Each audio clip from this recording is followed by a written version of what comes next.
She still works with a series of famous actors and directors, capturing their hearts.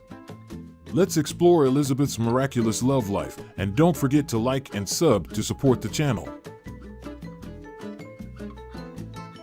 Under the glare of fame, she always searched for true love, but constantly faced emotional failures, partly due to psychological troubles that were not revealed until later. Her love story and marriages are like a dramatic novel with fateful encounters, fleeting sweetness, and lasting pain. Elizabeth's first marriage was to Frederick Gallatin Cameron, a wealthy New York aristocrat, about 10 years older than her. Frederick met Elizabeth while she was filming a television show, and the two quickly fell in love. With the wealth, power, and charm of an aristocrat, Frederick was like a real prince in the eyes of many, but Elizabeth was not only attracted by the flashy appearance. She longed for complete love, hoping to find a man who would always accompany and support her.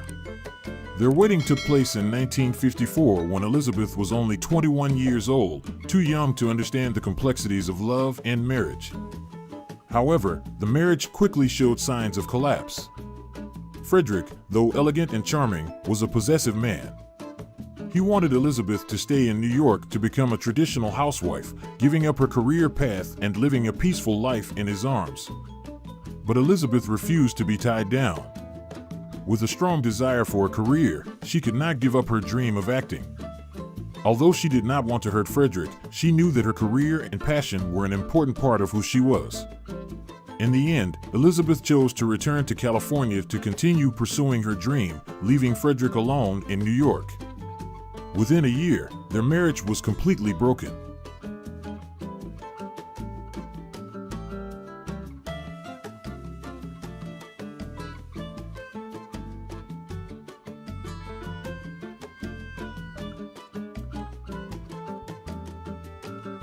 But Elizabeth did not give up on finding true love.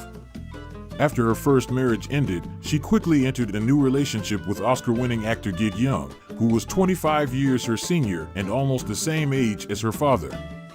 Although the age difference caused many to be concerned, Elizabeth decided to pursue this relationship despite opposition from her family. Her father, a conservative man, was particularly against the relationship. However, Elizabeth seemed to believe that Gig's experience and success would be the foundation for a solid relationship, helping her to have the peace she always wanted. But once again, harsh reality hit Elizabeth. Gig Young was a man with many psychological problems and a heavy dependence on alcohol. His personality became more erratic and violent when he was around Elizabeth, with heated arguments and both physical and verbal violence. Elizabeth tried many times to help Gig overcome his alcoholism and instability, hoping to save her marriage. Despite her patience and tolerance, all her efforts were in vain. Gig became worse and worse, and their marriage only made Elizabeth more exhausted and desperate. After 7 years of turmoil and suffering, Elizabeth decided to divorce him in 1963, when she turned 30. Although her heart was broken, it was a necessary decision to protect herself. It was a lucky escape for Elizabeth, because after she left Gig, he continued to descend into violence and eventually caused tragedy. In a drunken rage, Gig killed his second wife before taking his own life. If Elizabeth had not left him when she did, she might have met a tragic end.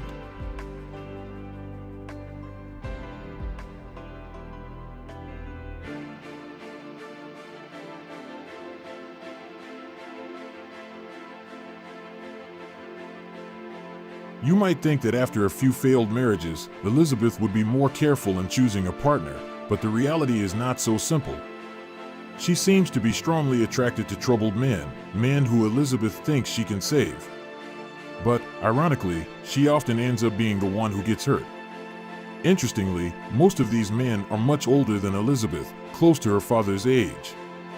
Perhaps Elizabeth feels attracted and secure in relationships with more mature men, or perhaps she is always looking for a father figure in love. One of Elizabeth's most tumultuous relationships was with the legendary Elvis Presley. They met when Elizabeth visited the set of the movie Kid Galahad, where Elvis was acting with her then-husband, actor Gig Young. Elvis, with his confident and charming demeanor, was immediately attracted to Elizabeth. Just like on stage, the king of rock and roll let no barriers stand in his way. Even the fact that Elizabeth was married didn't bother Elvis. He was determined to win her over, and it didn't take long for the two to take their affair further. The connection was magnetic and irresistible, but in the end, it was just one of Elizabeth's many sexual adventures.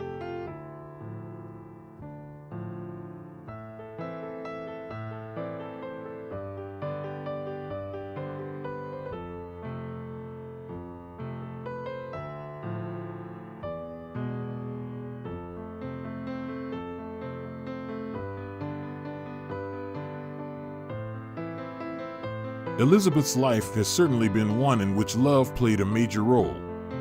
She had a whirlwind and passionate affair with film legend Gary Cooper while they were filming The Court-Martial of Billy Mitchell. Cooper, a handsome and experienced man, was completely captivated by Elizabeth's elegant beauty. Rumors even circulated that the two were caught in Cooper's dressing room on set. Although no one knows for sure what happened, word spread quickly, and Elizabeth became the focus of many behind-the-scenes romances. Although her affair with Gary Cooper was the first highlight of her love life, it was her marriage to William Asher, a famous Hollywood producer and director, that really took Elizabeth's career to the next level. Asher not only loved Elizabeth passionately, but also helped her get the role of a lifetime as Samantha in Bewitched, the fantasy TV series that changed her career forever. The couple fell in love and married in 1963 and went through many happy and stormy years together, along with 3 lovely children, William, Robert, and Rebecca. Elizabeth's 2 subsequent pregnancies were also featured in Bewitched, where Samantha also experienced adorable pregnancies. Despite her outward appearance, the marriage to Asher was not as happy as it seemed. Elizabeth, with her rebellious and passionate nature, gradually realized that she could not keep her heart for Asher. Although she tried to be a devoted wife, she eventually felt emotionally distant, especially when faced with inner difficulties that the two of them could not seem to overcome together. The marriage ended in regret in 1973, causing a stir in Hollywood, especially among those who knew the deep feelings Asher still had for her. Sadly, even to the end of his life, Asher blamed himself for not being able to maintain happiness with Elizabeth, believing that if he had tried harder, the outcome might have been different.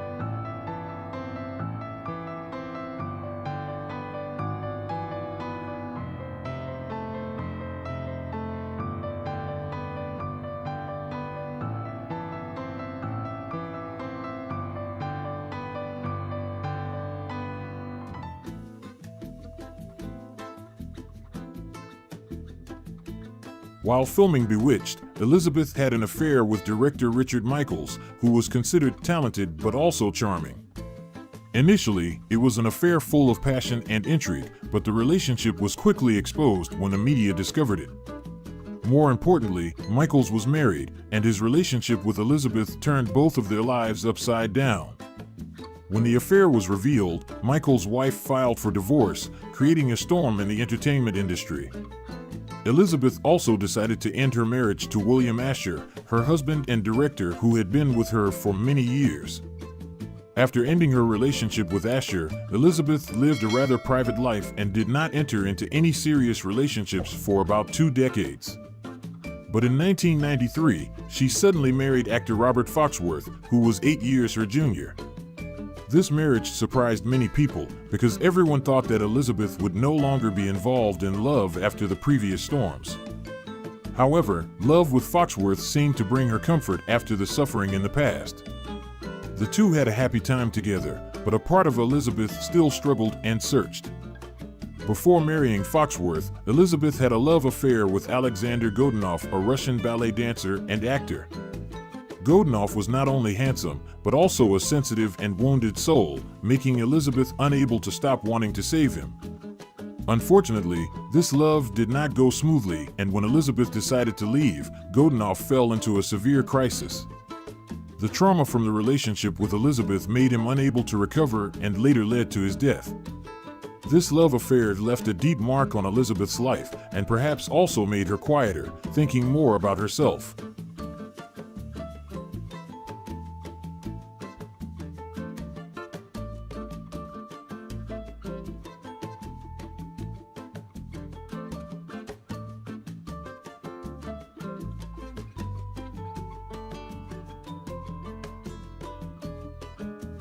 Shortly after her marriage to Foxworth, Elizabeth was diagnosed with colon cancer.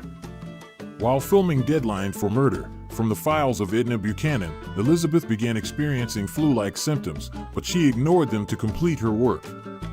Unfortunately, by the time her illness was discovered, the cancer had spread from her colon to her liver, leaving her with little hope of recovery. With her usual strong spirit and determination, Elizabeth decided not to stay in the hospital. She chose to return to her Beverly Hills home, where she had shared many memories with Foxworth. On the morning of May 18, 1995, Elizabeth passed away at the age of 62, surrounded by Foxworth and her 3 children from her marriage to William Asher. She left this world in a simple, unassuming, but loving and peaceful way. A month after Elizabeth's death, family and friends held a memorial service at the Cannon Theater in Beverly Hills. The ceremony was not only a tribute to her, but also an opportunity to share fond memories of Elizabeth. Musician Herbie Hancock played a song, Amanda McBroom sang, and writer Dominic Dunn spoke about their early friendship in New York. Foxworth also read letters of condolence from fans, proving that Elizabeth was more than just an actress, she was an icon in the public eye. Thank you for watching until the end of the video. If you find the content interesting and useful, do not hesitate to click like to let me know you love it. And to not miss any new videos in the future, click subscribe and turn on the notification bell. This will help me have more motivation to create more quality videos for you.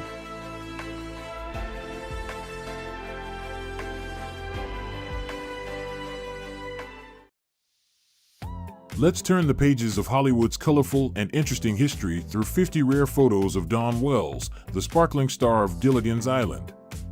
Not only is she a screen icon, Dawn also carries many never-before-revealed stories about her life and relationships with other famous stars.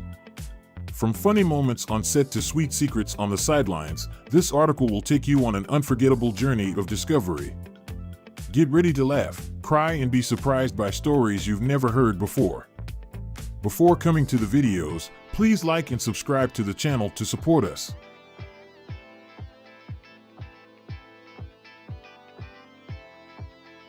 Dawn Wells, the Golden Girl of Reno, Nevada, was born into a family full of energy. With her mother Evelyn and father Joe Wesley Wells, the owner of a well-known construction company called Wells Cargo, young Dawn was raised in a creative and vibrant atmosphere. She spent her childhood at Reno High School, where not only did she study but also participated in artistic activities, laying the foundation for her later passion for acting. After graduating from high school, Dawn didn't stop there. She attended Stevens College in Columbia, Missouri, with a passion for chemistry. But eventually, her love of the performing arts drew her back to the glittering spotlight. She transferred to the University of Washington in Seattle, where she shined in 1960 with a degree in theater arts and design. As a member of the Alpha Chi Omega sorority, Dawn not only studied but also made great friends, creating unforgettable memories. With these exciting first steps, she is ready to conquer the art world.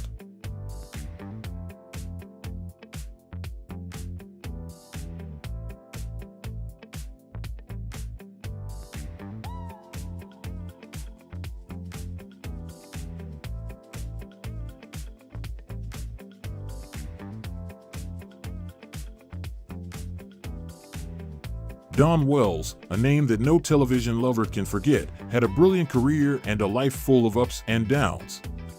In 1958, in Nevada, a young girl named Dawn Wells stepped onto the stage and won the title of Miss Nevada. Who would have thought that this was just the beginning of a wonderful journey? With a bright smile and outstanding talent, she was chosen to represent her state in the Miss America pageant the following year. Dawn's dreams began to expand, and this led her to an exciting acting career. In 1960, Dawn not only participated in the beauty pageant but also debuted in the movie The Roaring Twenties. She also starred in television shows like Joey Bishop and 77 Sunset Strip, but these were just stepping stones to her biggest career leap. Dawn's biggest break, however, came in 1964 when she landed the role of Marianne Summers on the hit television series Gilligan's Island. Imagine a trip to a deserted island with a group of oddballs, and among them a beautiful farm girl in bright costumes. Marianne quickly captured the hearts of audiences with her gentle personality, intelligence, and kindness. Dawn created a lovable role model that no one could forget. Despite the role that brought her fame, Dawn felt trapped in that image. She once said, "I always wanted to be a mother and have a big family." However, life had other plans for her. Even though she has become a famous star, Dawn's desire to be a mother is always in her heart.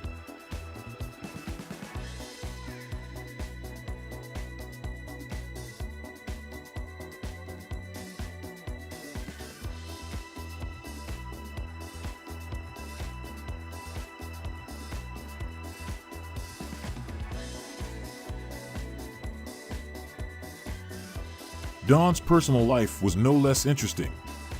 She married Larry Rosen in 1962, but the relationship did not last long. After 5 years of marriage, they decided to separate in 1967. You might think that a famous star like Dawn would have good luck in love, but in reality, it was not so.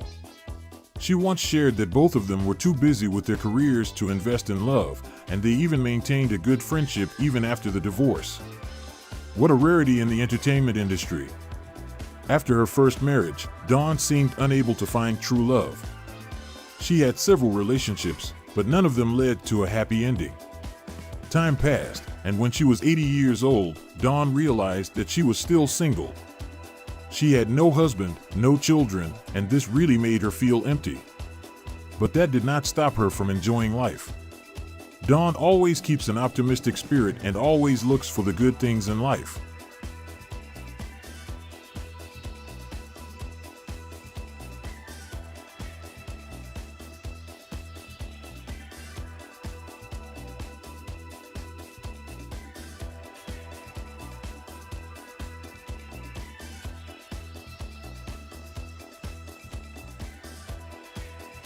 Despite her meteoric rise, financial challenges continue to plague her. She once revealed that she earned no more than $750 a week, while the producers of Gilligan's Island earned more than $90 million from reruns. This harsh reality led her and her ex-husband Larry to seek a contract amendment to ensure she was paid more for her efforts. However, fate was not kind to her. In 2008, when the financial crisis hit, Dawn reportedly lost everything, including her life savings. Despite the seemingly endless hardships, Dawn never gave up. She always found a way to get back up and keep going. She took on various projects, from acting to producing, and even started her own business. Her resilience and unyielding will have become an inspiration to many. In 2018, an unexpected accident left Dawn hospitalized for 2 months, and she faced financial difficulties again. She even owed the US IRS $200,000. During her difficult time, a close friend Kirkpatrick set up a GoFundMe account to support her, and although she was embarrassed to accept help, Dawn was also grateful to have fans by her side. Dawn once said, "I didn't ask anyone to do this for me. I'm not broke, I can handle it, I can still get a job and go to work." However, she still expressed gratitude to her fans who have always supported her during the difficult times. With this money, the actress was able to clear her IRS debt and arrange hospital bills, and even move to a nursing home from the campaign. An estimated $180,000 was given to support the sick actress. This is a testament to her resilient spirit. Even in the most difficult times, she always kept her faith in herself and life. Despite the hardships, she never lost hope.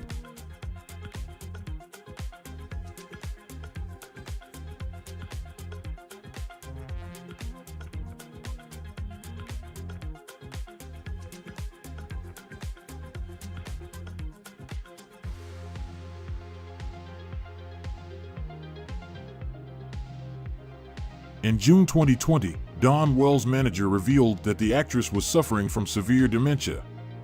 Although she recovered well, Wells was soon back in the hospital due to worsening complications. In a 2020 interview, Wells shared her pride in playing Marianne on Gilligan's Island and emphasized her great relationship with her co-stars. She also admitted that, despite her love for the role, she wanted to leave the show due to low pay and a desire to seek new creative experiences. After the show was canceled, Wells joined the stage production of The Owl and the Pussycat, playing Doris, an actress and model. Wells also revealed that she did not initially intend to become an actress, but wanted to pursue ballet and then science. However, her acting career led her to great success. In 1989, Wells founded the Wishing Well clothing line, which provides access to affordable fashion for seniors and people with limited mobility. She also founded the Idaho Film and Television Institute, which focuses on education and economic development in southeastern Idaho and organizes fundraising events for people with disabilities and those in need.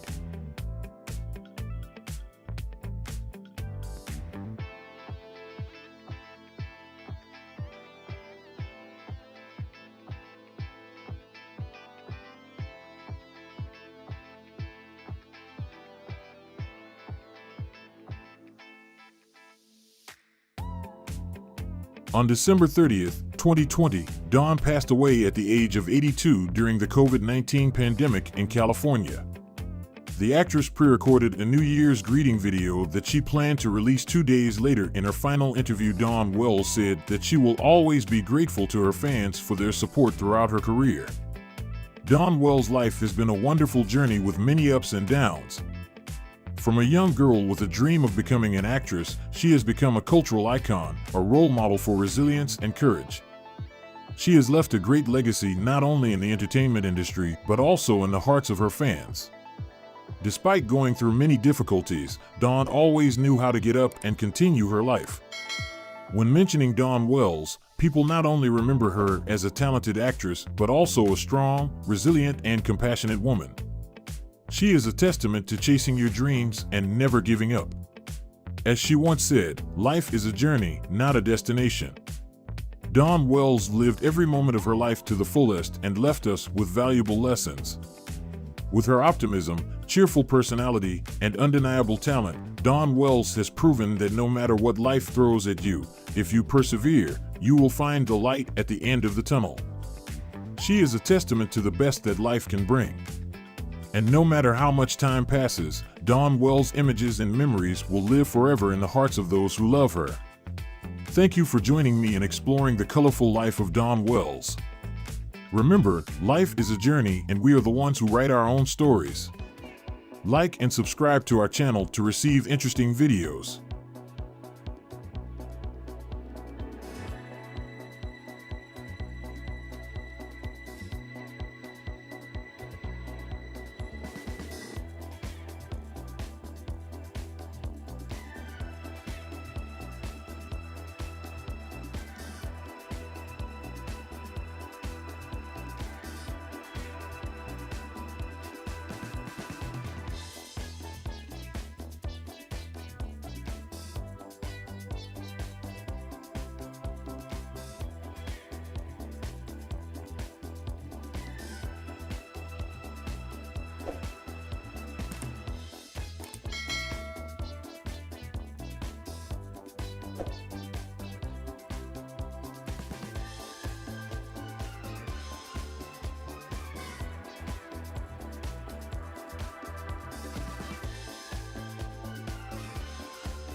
In this video, we share with you the untold stories of the life of star Annette Funicello, a Disney muse and 60s icon with hit beach movies, and showcase some rare photos of her. Once she entered it, she quickly became swept up in the entertainment industry, to the point where she only found peace in a wheelchair and when she left life. What happened during this emotional journey? Check out her rare photos and discover her inspiring story. Don't forget to like and subscribe to the channel to keep us motivated.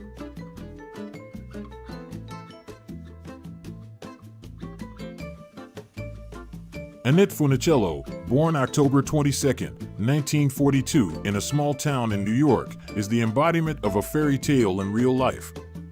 A shy girl, growing up in the love of her family. Since childhood, Annette was known in her family as a reserved, even a bit shy girl. At the age of 12, when her peers were still going to school, she stepped into the spotlight. Her parents, wishing their daughter to become more confident, pushed her into music and dance classes. Although reluctant at first, Annette gradually discovered the joy of moving to the rhythm, and perhaps this shyness made her more attractive when she stepped on stage. In 1955, Annette participated in a dance performance in Burbank, California. It was not a big deal, but for Annette, it was a chance to dress as the Swan Queen in Swan Lake.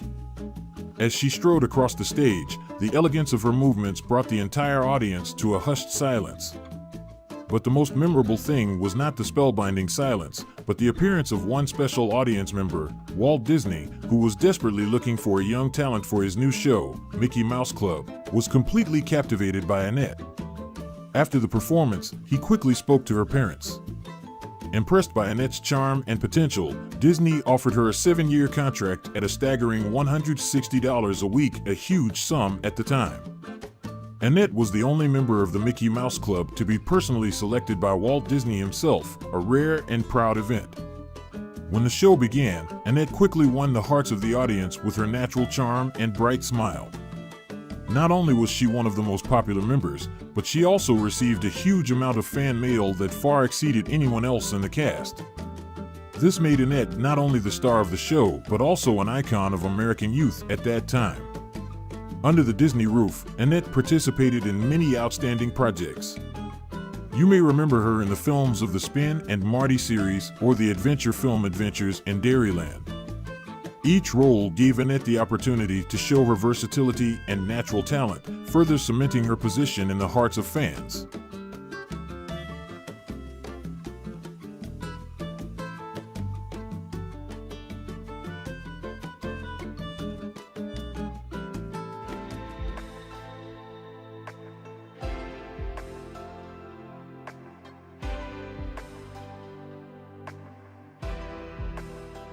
Annette became a shining star in the hearts of audiences after the first season of Mickey Mouse Club, where she received a huge amount of fan mail, far surpassing all other members.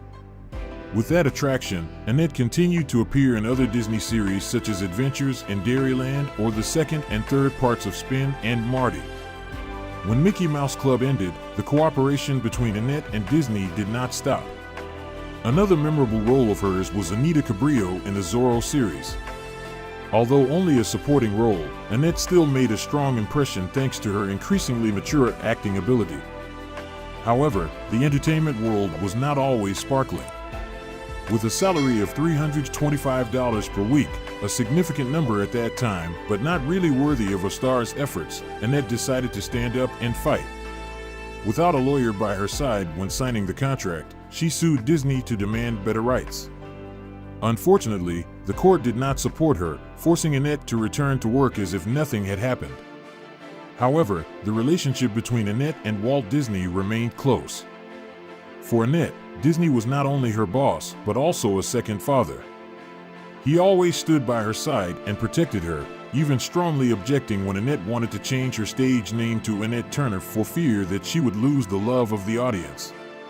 Even her fashion style did not escape his attention. Annette once said that Disney firmly advised her to avoid revealing clothes, especially not to expose her navel in beach movies. Although sometimes he seemed strict, Walt Disney's feelings for Annette were truly deep and sincere.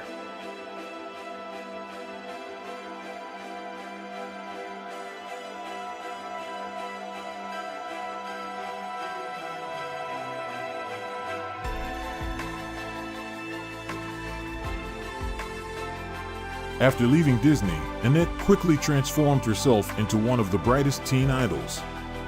She embarked on the Project Beach Party, 1963, with handsome actor Frank Avalon.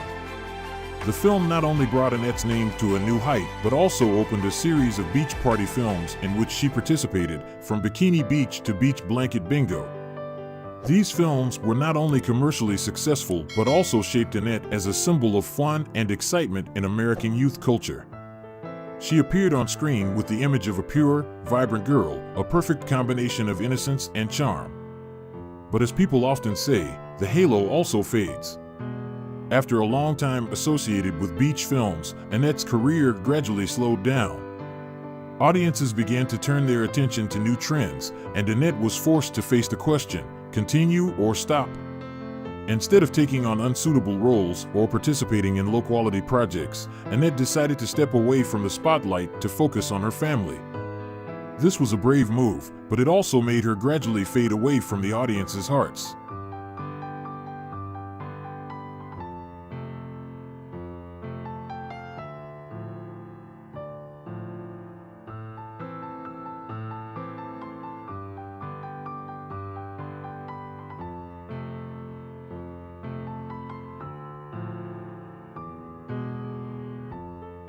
She left the acting field to focus on her family. In 1965, Annette Funicello, a shining star of Disney, had an official relationship, first meeting director Jack L. Gilardi. It was a meeting like coming out of a romantic movie, eyes meeting, smiles exchanging, and just 1 year later, they decided to exchange vows. Annette's first marriage was a major turning point in her life, bringing not only happiness but also challenges. Annette and Jack quickly built a small family with 3 children, Gina Portman, a beautiful daughter with a smile like her mother, and 2 sons, Jack Jr. and Jason, each of whom carried the pride of their parents. But not all love stories have a fairy tale ending. After 16 years of living together, Annette and Jack said goodbye because of irreconcilable differences. She never publicly shared the cause, but many people believe that the pressure from work and the limelight contributed to the rift in the relationship.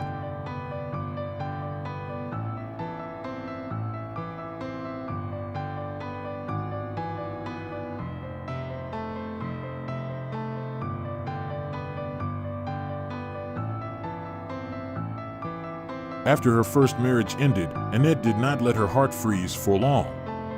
In 1986, she found a new light in her life. Glenn D. Holt, a horse breeder. Unlike the glitz and glamour of Hollywood, Glenn brought Annette a sense of peace and stability. The couple quickly married and started a new chapter, living a simple and peaceful life in Southern California. They were together for 26 years, sharing all the joys and sorrows, until Annette passed away in 2013. Although they did not have children together, their love was still a testament to a lasting marriage. Glenn was always Annette's loyal companion, and together they overcame many challenges, from the battle with illness to the unexpected house fire in 2011. If there is one thing Annette is famous for besides her acting talent, it is luck. On a quiet night in March 2011, Annette's house in Los Angeles suddenly caught fire. Although she inhaled a large amount of smoke, she was treated promptly by doctors and luckily survived. After the incident, Annette and Glenn decided to move to their farm, which felt safer. That was also where Annette spent the last years of her life, enjoying the fresh air and leisurely afternoons with her loving husband. Before becoming a model mother and wife, Annette almost had the opportunity to become Princess Ozma in a Disney film about the world of Oz. Walt Disney, who discovered Annette's talent, had high hopes for this project. However, despite all efforts, the film was never made. However, Annette remained optimistic and did not let this dampen her cheerful spirit.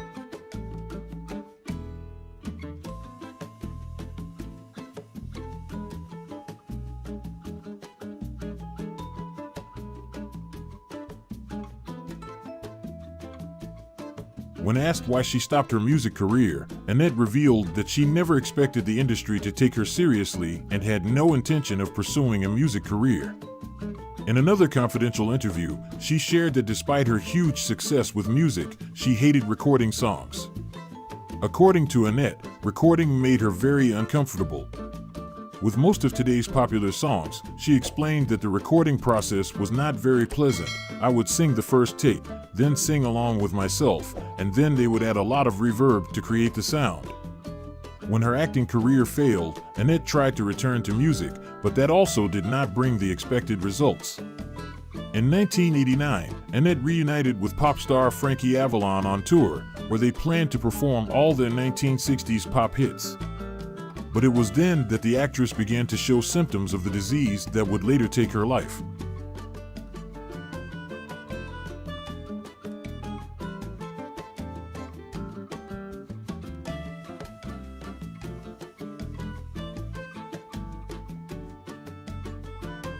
Annette always looked for love wherever she went. In her short time working in the music industry, Annette has won many hearts, but her most famous love was with musician Paul Anka. At that time, Annette was only 17 years old, a rising star with a promising career, and Paul Anka was a talented young musician. Annette wanted to keep their relationship private, but Paul chose to express his love publicly through music. The song Puppy Love, written specifically for Annette, became one of Paul's biggest hits. However, this publicity brought more pressure than joy. Their relationship was scrutinized by the media and the public, making it difficult for both of them to maintain their feelings. In the end, their love naturally broke up due to differences in thinking and pressure from their careers. Years later, Paul Anka admitted that Annette was not only attracted to him because of her beauty, but also because of her determination and integrity. These qualities made him always regret that she did not become the happy ending of his life.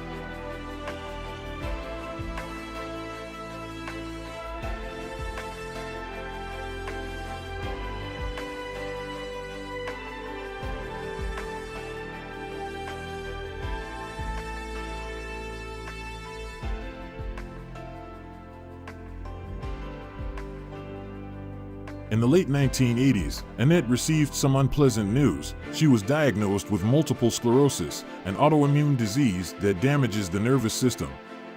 But Annette, like many others, was determined not to let the illness get in the way.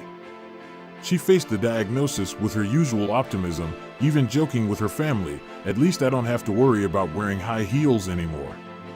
Although doctors advised her to reduce her activities, Annette couldn't sit still. She founded a charity to help others in the same situation and also participated in many fundraising events. Who would have thought that, in the midst of her increasingly severe symptoms, Annette would maintain her cheerful spirit and unwavering determination? Initially, Annette decided to keep her illness a secret. But the truth could not be hidden forever, especially when her difficulty walking led to her being mistaken for an alcoholic or drug addict. Instead of being sad, Annette chose to face public opinion with the truth. In 1992, she went public with her condition, not forgetting to add a smile. "I'm not drunk, it's just my nerves throwing a party without my permission." Annette's husband, Glenn Holt, was always by her side, a tireless companion. Glenn was not only supportive, but also believed that one day his wife would be healthy again. He often joked, "I'll try all treatments, even celery juice, if it can help you dance again." Annette, despite facing many difficulties, was always a great mother. She not only explained to her children about the disease, but also taught them how to find joy in every situation. Family meals were always filled with laughter, even when Annette had to be fed through a tube.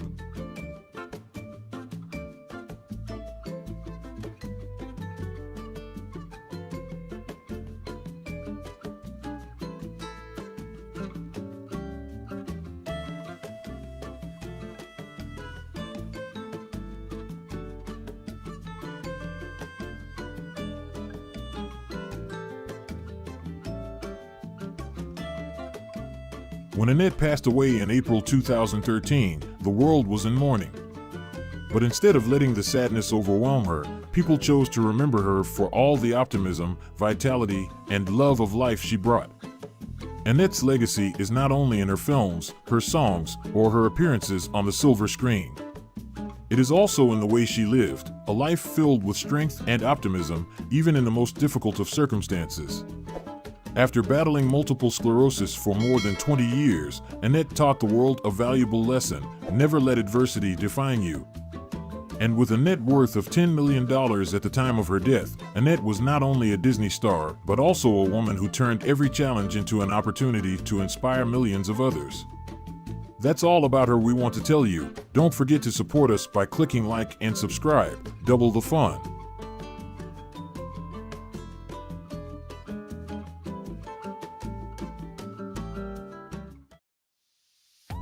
Jennifer Aniston, the famous actress with a brilliant career, is not only one of the highest-paid stars in Hollywood, but also a global icon.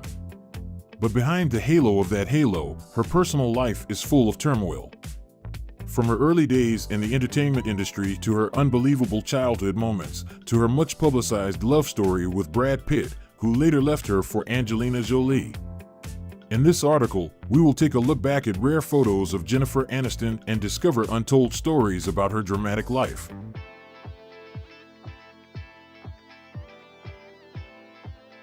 Jennifer Aniston was born on February 11, 1969, in the Sherman Oaks neighborhood of Los Angeles, to a family of prominent actors. Her father was John Aniston, an actor of Greek descent, and her mother was Nancy Dow, an actress of English, Irish, Scottish, and minor Greek ancestry. Despite her family's background in the entertainment industry, Aniston was discouraged from watching television as a child, but she always found ways to overcome this prohibition. Aniston's family moved to New York when she was young, and at the age of 6, she began attending a Waldorf school. However, when Aniston was 9, her parents divorced, leaving a mark on her life. At age 11, she discovered her passion for acting at Waldorf School and later attended Fiorello H. LaGuardia High School, where she began honing her talent through roles in plays such as The Sign and Sidney Brustian's Window and Three Sisters. These were the first steps that helped Aniston lay the foundation for her successful acting career. In a group, and no one gets on anyone's nerves, and no one gets. This is Rachel, another Lincoln High survivor. This is everybody. I can't say that. Oh, in real life, the character-wise. There, she joined the school's drama club and was coached by renowned acting teacher Anthony Abeson. However, for Jennifer, studying was not easy. She struggled with learning due to undiagnosed dyslexia. To cope with the pain of being ridiculed, she chose to become the clown in the class, laughing and joking instead of defending herself. During high school, she also adopted a goth style to hide her personal tragedies, although many people thought she was the cheerleader type. After graduating, with no support for her acting dreams, Jennifer worked all kinds of jobs to make a living, from waitressing to bike messenger in New York. Although she only worked this job for 2 days before being fired due to an accident, these difficult experiences helped her become a genuine actress who easily connects with audiences through her everyday roles. For her comedic time. Wait a minute. Is that a beer bong for a baby?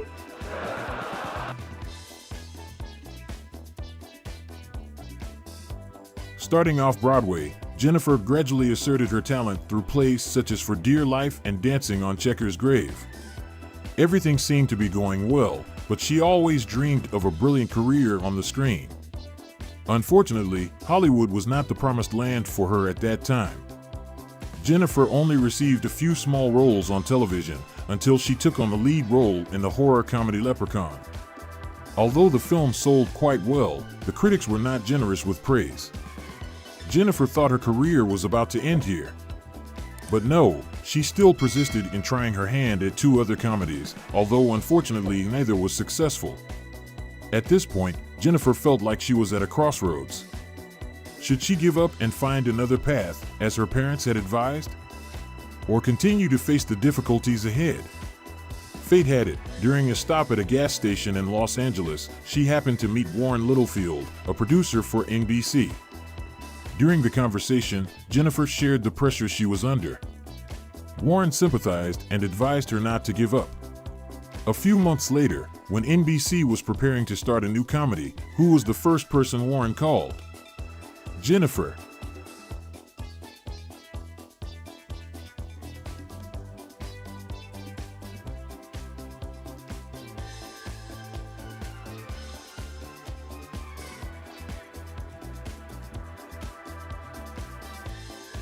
A little-known fact about the casting process for Friends is that Jennifer was originally cast as Monica and Courtney Cox was cast as Rachel.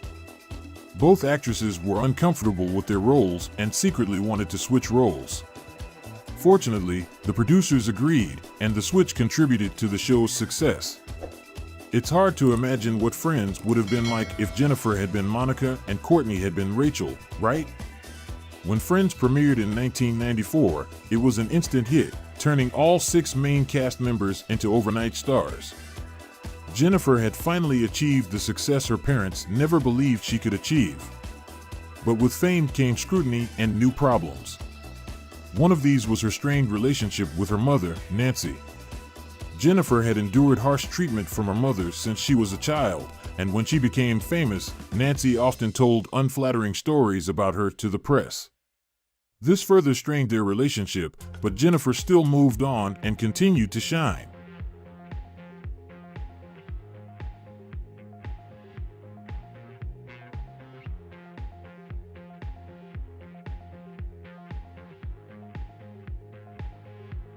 The breakup between Jennifer Aniston and Brad Pitt was one of the biggest scandals in Hollywood. Married in 2000, they were considered the perfect couple, but in 2005, the marriage suddenly fell apart, shocking many fans. What made the story even more complicated was that Brad Pitt quickly entered a relationship with Angelina Jolie afterwards, sparking rumors about whether Brad had an affair while he was with Jennifer. They had just finished filming Mr. and Mrs. Smith, where they played a charming spy couple, and Brad's closeness with Angelina sparked a war between Team Jennifer and Team Angelina fans. Despite much pressure from the media, Jennifer chose to remain silent, denying the bad rumors. She affirmed that her marriage with Brad simply came to a natural end, without any betrayal. However, that time was not easy for her. The loss of her beloved therapist at the time of her divorce only made matters worse. During the most difficult times, Jennifer repaired her relationship with her mother, Nancy, after years of estrangement. Today, although many people still tease her about Brangelina, Jennifer doesn't care. She has moved on and focused on her career. As one of the highest-paid television actresses and with a successful film career, Jennifer has proven herself to be more than just a dumb blonde or a neglected woman, but a true icon of the entertainment industry.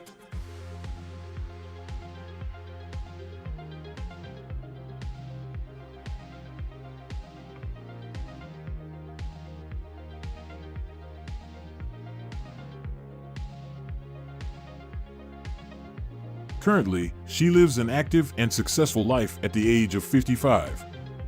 She is not only a talented actress, but also a producer through the company Echo Films. Aniston is currently attracting attention with her role in the series The Morning Show, along with Reese Witherspoon, showing maturity and depth in acting. Besides her career, Jennifer also takes care of herself with a healthy lifestyle. She loves yoga and a balanced diet, which helps maintain a youthful appearance. Although she has been through many relationships, she is currently single and enjoys a free life, with an optimistic spirit and a positive lifestyle. That's all I have to say about Jennifer Aniston. If you like this video, don't forget to like and subscribe to our channel. See you in the next video.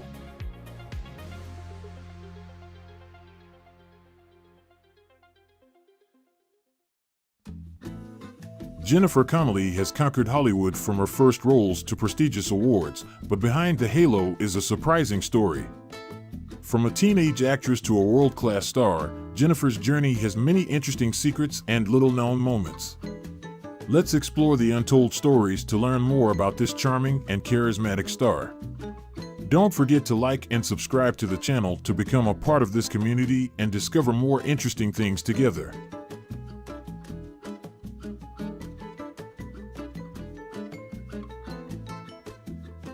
Jennifer Connelly had a colorful and exciting childhood, marked by many unexpected changes. Born on December 12, 1970 in Round Top, a small, peaceful village in Cairo, New York, Connelly was the only child in her family. Her mother, Eileen Carroll, was an antique dealer of Polish and Russian Jewish descent, and her father, Gerard Connelly, was a clothing manufacturer of Irish and Norwegian descent. The Connelly family originally lived in Brooklyn Heights, but because her father suffered from asthma, they moved to Woodstock in 1976 to escape the urban smog, before returning to Brooklyn Heights 4 years later. Jennifer was an active and natural child, often running and exploring everywhere. When she was 10 years old, a family friend advised her parents to send Jennifer's photos to the Ford modeling agency. And in the blink of an eye, Jennifer was a child model for print ads and then television commercials. However, according to Jennifer, she had absolutely no idea that she would become an actress when she grew up. A hard-working student, she entered Yale University to study English literature after graduating from high school. At that time, Jennifer described herself as a true bookworm who did not care about partying, even skipping sleep and eating. However, just 2 years later, Jennifer transferred to Stanford University to study drama, inspired by talented teachers like Roy London and Howard Fine. However, with the support of her family, Jennifer soon left school and returned to the path of art. Starting with the covers of the teen magazine 17 and with a few pop songs recorded for the Japanese market, Jennifer took steady steps into the entertainment world.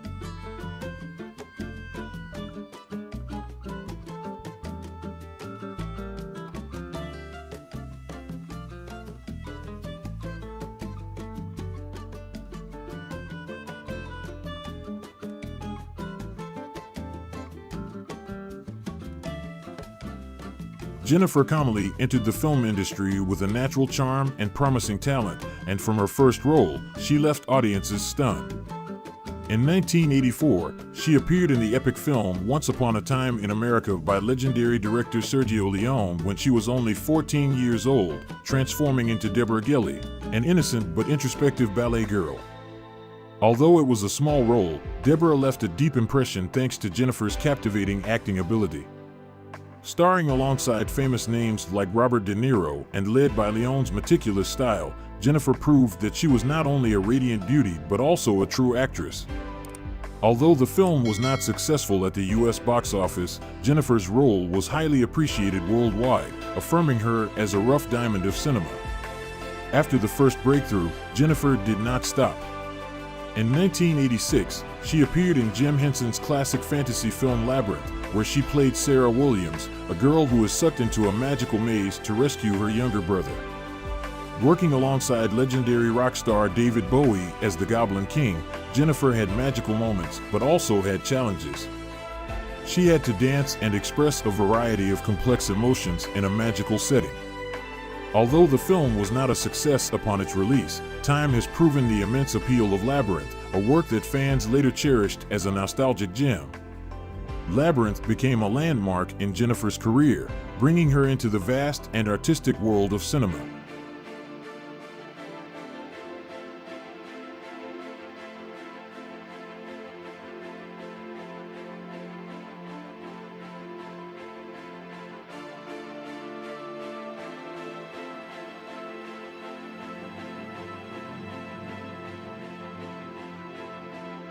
However, Hollywood is a place where beauty and talent are sometimes not enough to ensure advancement.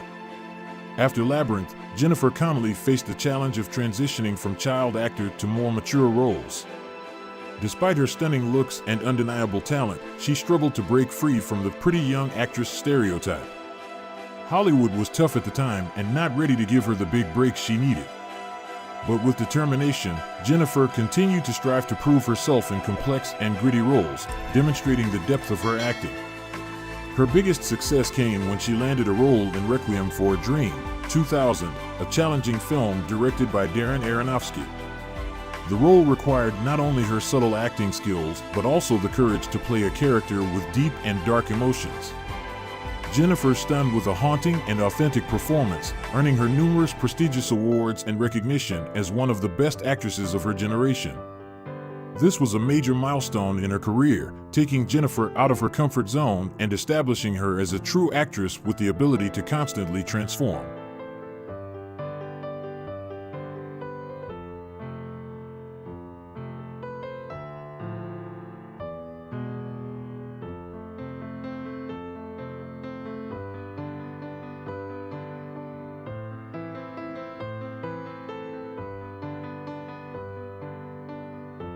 In 2001, when she was invited to play the role of Alicia Nash in the film A Beautiful Mind by famous director Ron Howard.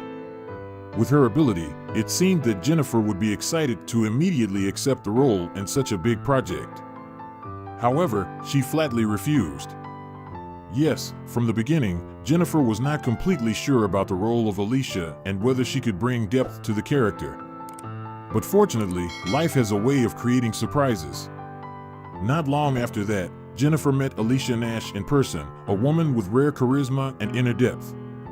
It was this meeting that awakened something special in Jennifer. She began to see Alicia as not just a role, but a living story waiting for her to tell. The role of Alicia required delicacy and sensitivity beyond what Jennifer had experienced in her career.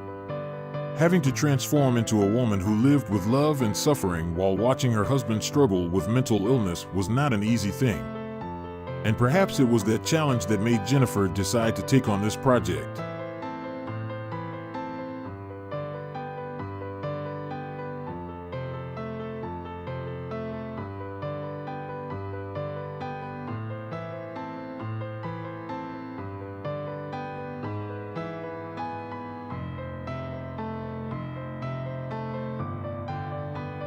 With a beautiful mind, Jennifer Connelly was not just an actress, she was the soul of the film. The film was a huge success, grossing over $313 million and winning 4 Oscars, including Best Picture.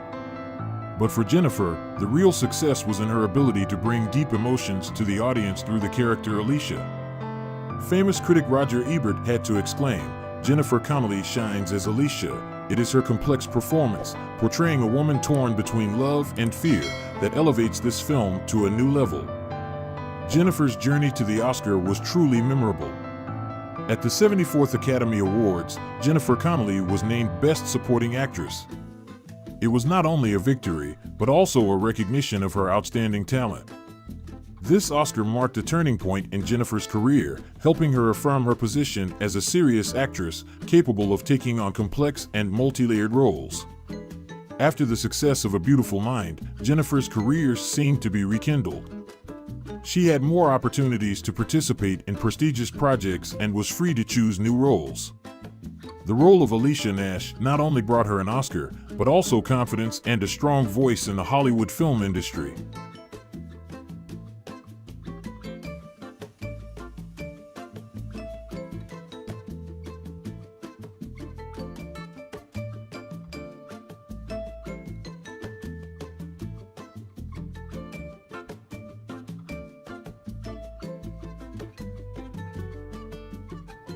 Unlike celebrities who are constantly exposed to the media or involved in noisy controversies, Jennifer has always kept her life quite private and full of smart choices.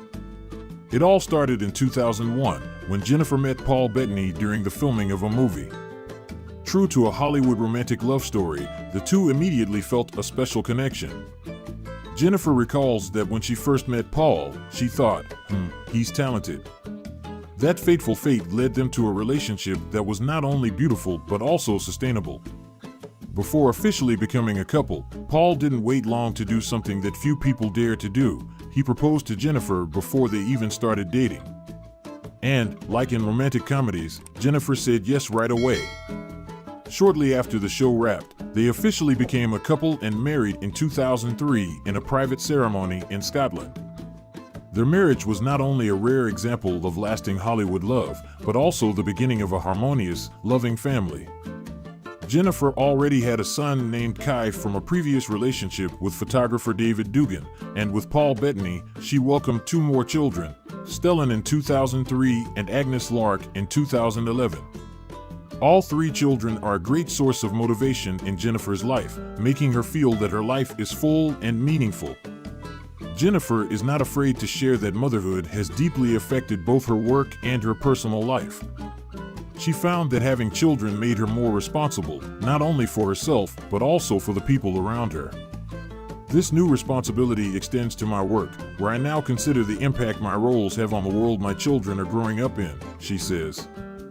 Being a mother means thinking about the future and the impact of every decision you make.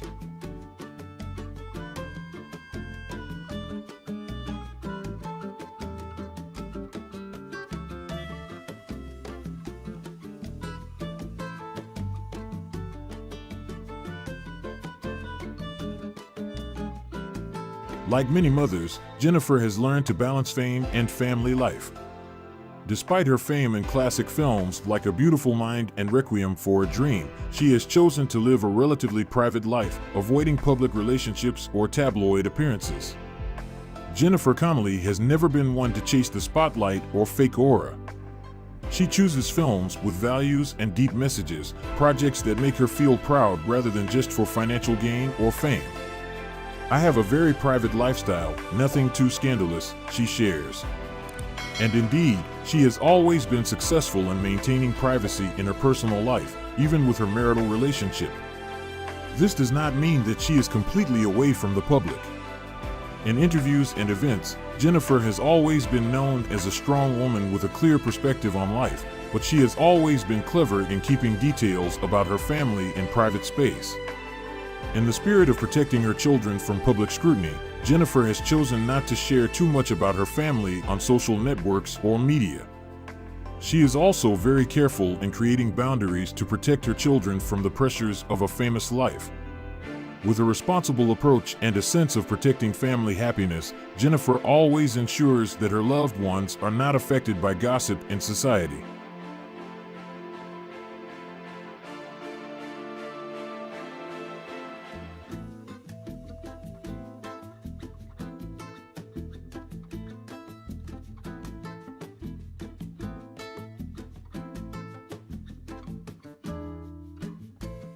In 2020, Jennifer Connelly surprised Hollywood when she stepped into the world of television with Snowpiercer, a dramatic post-apocalyptic series adapted from the blockbuster film by director Bong Joon-ho. Known for her heavy film roles, Connelly's acceptance of such a long-running television project was a big move. And then, she completely mastered the role of Melanie Cavill, the voice of the giant train in the context of the world being destroyed. It was a challenging role with internal conflicts, but Jennifer did not disappoint, showing all the intelligence and determination of the character. If you think Snowpiercer is all that Jennifer Connelly can bring to the television genre, then prepare yourself. In 2022, she continues to explode with Dark Matter of Apple TV+. In this series, she plays Daniela Desson, a character who faces decisive choices in her life, and more specifically, she has to portray different versions of the character in parallel realities. What do you think about Jennifer Connelly being able to live in multiple realities at the same time? It sounds complicated, but Connelly excellently portrays every emotion and every step of Daniela through different realities.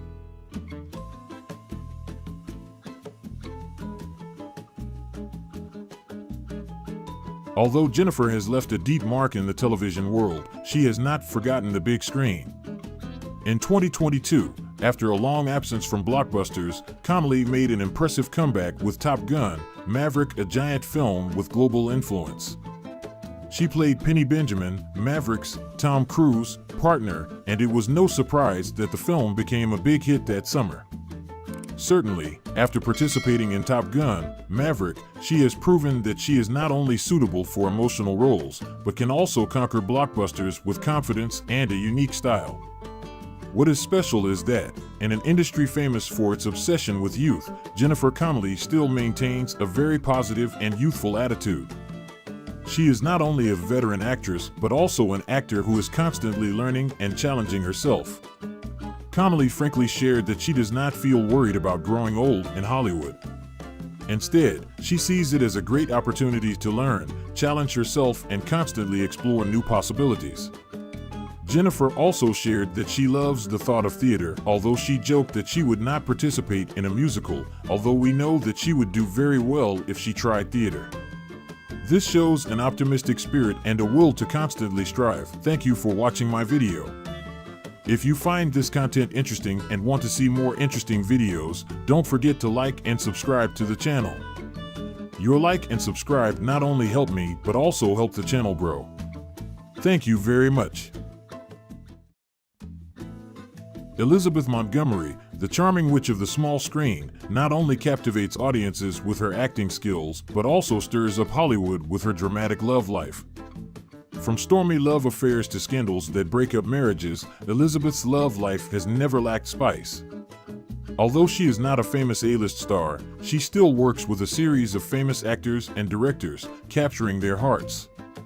Let's explore Elizabeth's miraculous love life, and don't forget to like and sub to support the channel. Under the glare of fame, she always searched for true love, but constantly faced emotional failures, partly due to psychological troubles that were not revealed until later. Her love story and marriages are like a dramatic novel with fateful encounters, fleeting sweetness, and lasting pain. Elizabeth's first marriage was to Frederick Gallatin Cameron, a wealthy New York aristocrat, about 10 years older than her. Frederick met Elizabeth while she was filming a television show, and the two quickly fell in love. With the wealth, power, and charm of an aristocrat, Frederick was like a real prince in the eyes of many, but Elizabeth was not only attracted by the flashy appearance. She longed for complete love, hoping to find a man who would always accompany and support her. Their wedding took place in 1954 when Elizabeth was only 21 years old, too young to understand the complexities of love and marriage. However, the marriage quickly showed signs of collapse. Frederick, though elegant and charming, was a possessive man. He wanted Elizabeth to stay in New York to become a traditional housewife, giving up her career path and living a peaceful life in his arms. But Elizabeth refused to be tied down. With a strong desire for a career, she could not give up her dream of acting. Although she did not want to hurt Frederick, she knew that her career and passion were an important part of who she was.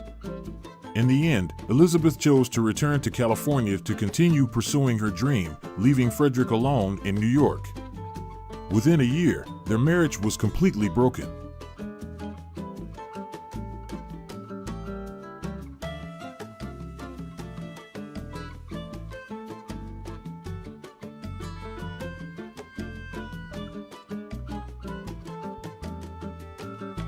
But Elizabeth did not give up on finding true love. After her first marriage ended, she quickly entered a new relationship with Oscar-winning actor Gid Young, who was 25 years her senior and almost the same age as her father. Although the age difference caused many to be concerned, Elizabeth decided to pursue this relationship despite opposition.